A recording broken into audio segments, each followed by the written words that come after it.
Kelvin Hepner with RealAgriculture. We are at CropSphere 2018, and it's time for a really impactful story on farm safety. And joining us now, we have Curtis Weber. And Curtis, you were one of the speakers here at CropSphere, sharing your personal experience. Can you, for our audience, fill us in on your story, basically? Yeah, I was as a young person. I was 17 years old, working in a new job. I was building steel grain bins, and I'd come from a family business that had done it for a lot of years, and got on with a new company, doing it on the third day of my new job with a new company.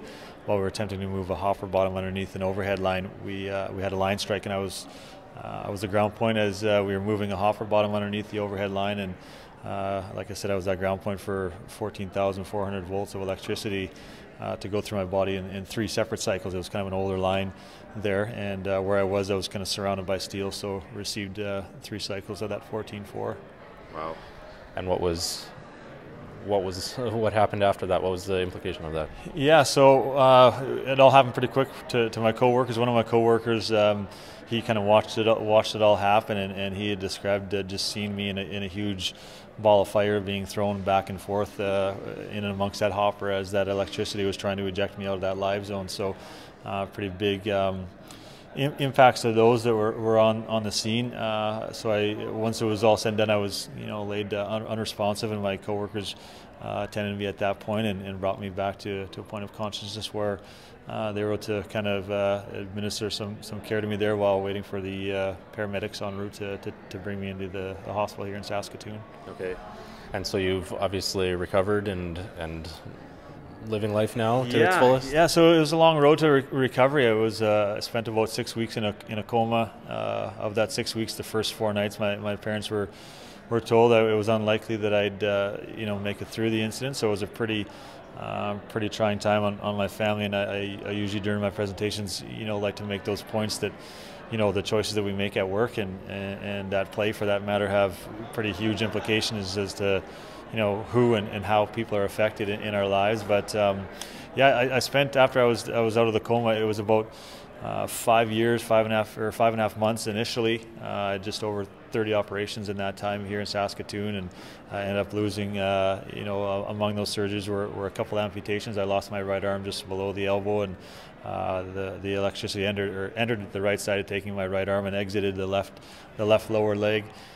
So not only a double amputee after the incident, but a burn survivor of over 60% of my body with 3rd and 4th degree burns. So pretty lengthy in terms of the initial recovery, that initial 6 months that I spent here in Saskatoon. But the real recovery began when I had to go through reconstructive and plastic surgeries, which I had in Toronto, about 13 or 14 reconstructive and plastic surgeries there. And it was about a total of another 5 years from that point before I was done with the surgeries, and the reason for the length of time there was the length of the surgeries. The first half a dozen were quite lengthy, 10 to 12 hours, and I'd spent a few weeks in a Toronto hospital, so any of the physiotherapy that I had before I went for surgery was kind of lost there, so I'd have to go back to physiotherapy for a few months before I could go back and have another surgery done. So a pretty big chunk of my life was completely consumed by a bad decision on my part individually, and maybe us as a group as well. And I'm sure it wasn't just physical, a mental toll and pain there too. Yeah, that's something that I get asked a lot, but fortunately enough for me, it was something that didn't really affect me mentally or emotionally. I think I had an amazing group of support right from my friends. I was just out of high school, supposed to be going away to play hockey in Alberta, and now learning to walk again and talk again and things like that. But had a pretty amazing group of friends and family that were there to support, and even strangers at some point. So was surrounded by some good people, but was lucky enough not to have the mental or emotional. I always say, I've never had a day or a moment of feeling depressed or sorry for myself, but frustration's a different emotion, and then there was my fair share of that, dealing with the recovery through that road for sure. That's amazing.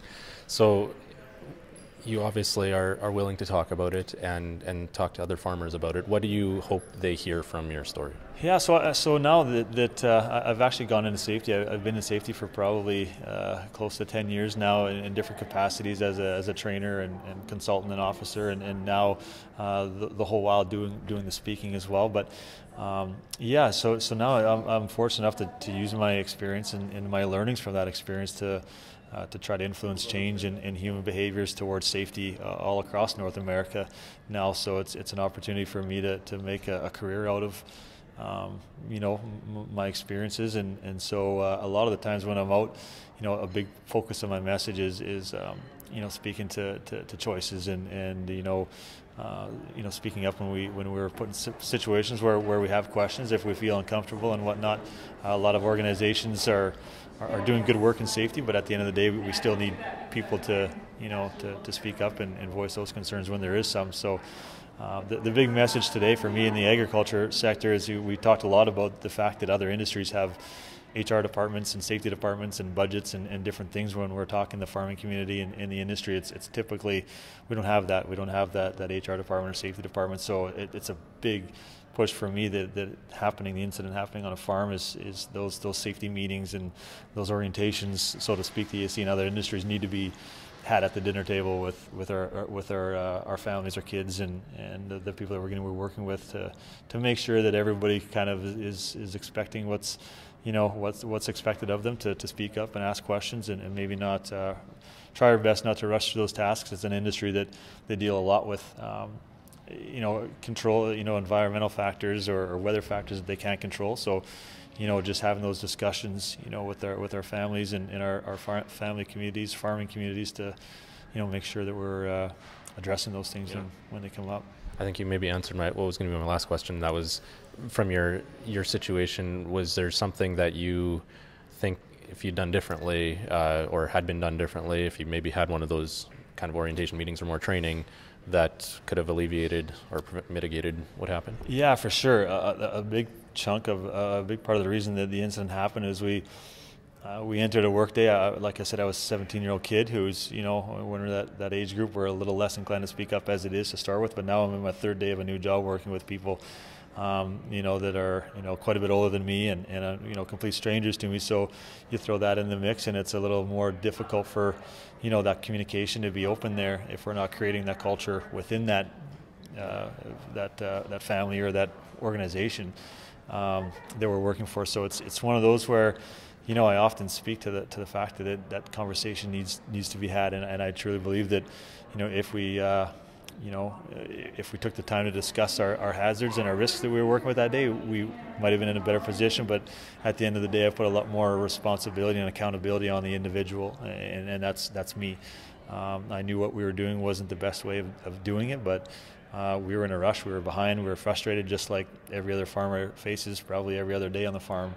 And it was just that one time that we didn't get away with not having the conversation, because oftentimes we do things so often, and if we don't have it could be an unsafe act, and we do it often enough, we feel if there's no incident there's no negative consequence, nobody gets hurt, nobody gets, in a serious incident, and so we start to believe that we're doing it properly.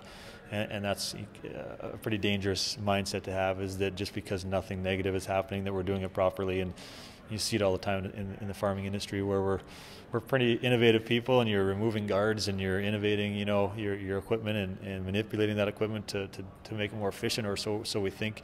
And sometimes with the lack of an incident, we feel that we've done a safe improvement, and that's not necessarily always the case. Mm-hmm. I wanted to end with one of the things you said earlier. You talked about your family when you were in the hospital. That's maybe another thing that we undervalue or don't put full weight in, the impact. This isn't just you that was impacted by this. This was your family too. For sure, yeah. I think that's a pretty big issue that we face in the ag industry, is the fact that we're farmers. We work for ourselves, and we grew up on generations of farms, and sometimes we believe that we're immune to incidents because we've done it for so long. We know what we're doing, or maybe we have that that attitude, that macho thing that it's not going to happen to me, and if it does, I can deal with it. I'm a tough guy. I'm a big guy, and definitely that's part of my messages is to try to shift the focus from you're willing to take the risk because you think you're brave enough for it or you think you're man enough for it, but at the end of the day, it's not about you anymore. I've got young kids now at home, and it's really changed my view even more so. Each and every time I've had one of our 3 children, it really hits you that choice you're making when it's not the right choice, and every farmer out there knows in the back of their mind when they're doing a task that it could be not a good thing to be doing, but we do it because we think we can and we can get away with it, and we need to stop maybe thinking about us dealing with it ourselves. We're putting our family in a pretty bad position if we're doing things that potentially don't end up in us not returning home to the dinner table with the rest of your family. So, the unfortunate thing is until that happens, it's a pretty tough mindset to change within any industry, with any individual. Yeah. Well, thanks for sharing your story, and hopefully that does, I guess, at least spur some thoughts in people's minds and that mindset as to how we handle safety on the farm. Great, appreciate it. Thank you very much.